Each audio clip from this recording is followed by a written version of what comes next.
때는 1636년 인조 14년 병자호란. 청의 대군이 공격해오자 왕과 조정은 남한산성으로 숨어든다.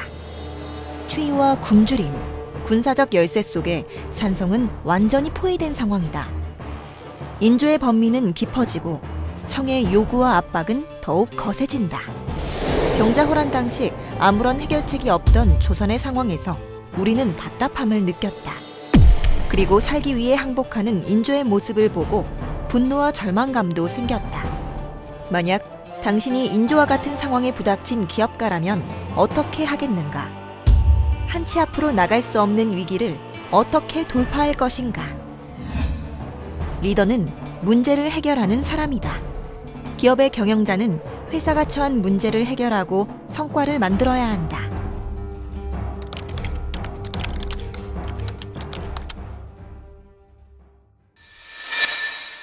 홍타이지는 병자호란 당시 조선을 공격하여 남한산성으로 몰아넣은 적의 군주였다.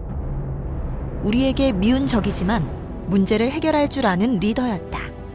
아버지 누르하치에 이어 홍타이지가 한일을 승계했던 시점에 만주국 후금의 현실은 녹록지 않았다. 경제 자립 방안이 막막한 신생 만주국이 소멸할 위기에 빠진 것이다. 만주 땅은 기온이 낮고 비도 적어 농사에 적당하지 않았고 낙후한 농사기술로는 몸을 덮이고 배를 채울 수 없었다. 위기 탈출을 고심하던 홍타이지는 명나라가 다스리던 중원을 주목하였다.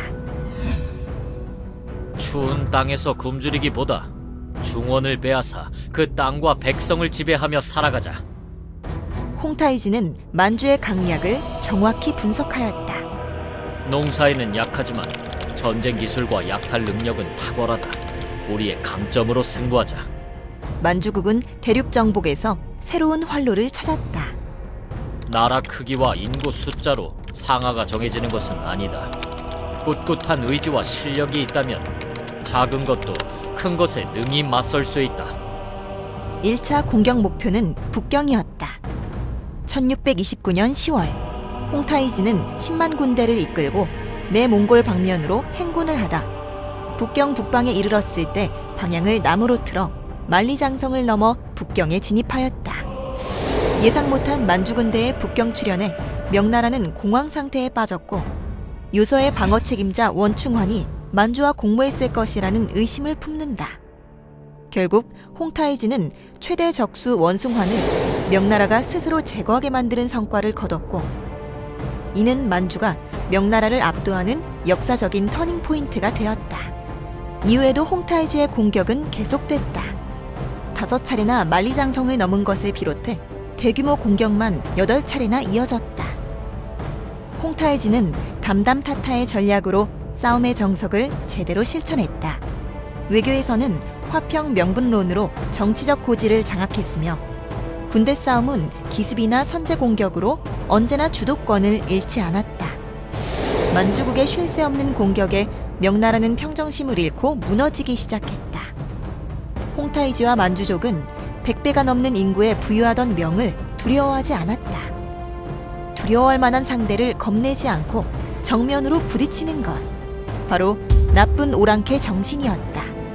중원에서 빼앗은 막대한 재물로 국가 재정을 충당하였고 경제를 발전시켜 군사력을 강화하는 기반을 튼튼히 갖추었다. 사실 만주군의 이딴 명나라 공격은 광기의 사륙전이 아니었다. 매 2년 정도의 휴식기를 가진 뒤 이뤄진 잘 절제된 약탈전으로서 신생국가를 일으키기 위한 경제화입동의 일환이었던 것이다. 오랑캐의 지도자 홍타이지는 어떤 인물이었을까? 그는 도적을 자처하였다. 그러나 시시한 도둑이 아니라 천하를 훔치고자 시도하였다. 몽골과 조선 등 라이벌을 제압하고 중원 정복의 로드맵을 그린 다음 만주족과 한족, 여러 소수민족이 공존하는 다민족 국가의 사상적 기초도 마련하였다. 그 결과 홍타이지는 작은 도적이 아니라 천하의 대도가 될 수 있었다. 선내수 후 외양이란 말이 있다. 먼저 안을 닦은 뒤에 바깥을 무찌른다는 뜻이다. 홍타이지는 만주국 내부를 다지지 않고서는 외적을 공략할 수 없다는 걸 알았다.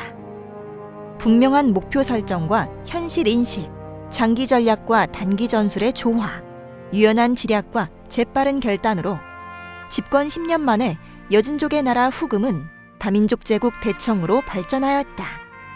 400년 전 거친 만주 땅에서 창업주를 능가한 이세경영의 본보기를 보여준 것이다.